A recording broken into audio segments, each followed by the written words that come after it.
evening, viewer. Welcome to our Glory Globe TV. Here's the breaking news from Mexico.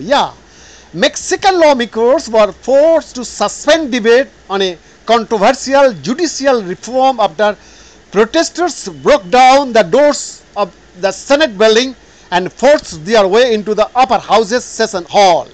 The vote on the sweeping constitutional reform, under which Mexicans would elect judges at all levels of government by popular vote, was later passed by the Senate, clearing a key hurdle. Earlier on Tuesday, a crowd broke into the upper house, forcing Senate President Gerardo Fernandez Noroña to ask his colleagues to evacuate the hall to avoid confrontation with the protesters. Dramatic footage of the scene showed protesters banging on the doors of the chamber while others waved the Mexican flag from a gallery above the floor of the Senate. Some lawmakers were seen cheering on the demonstrators. At least one person has been injured in the unrest, according to the Senate communication team.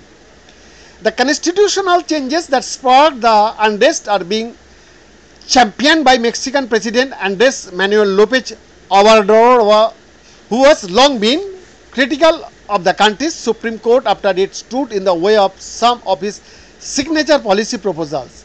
Legal experts say the proposed procedure would turn Mexico into an international outlier. The reform sailed through the lower chamber of Congress last week, but Lopez Obrador's ruling coalition needed a supermajority to approve it in the upper house too. In the end, it received a general approval with 86 votes in favor, 41 against and 0 abstain.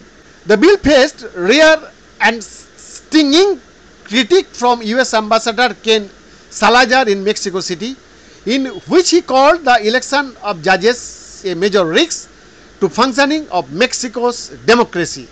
BN Das exclusive report, Glory Globe TV, Delhi, Bharat.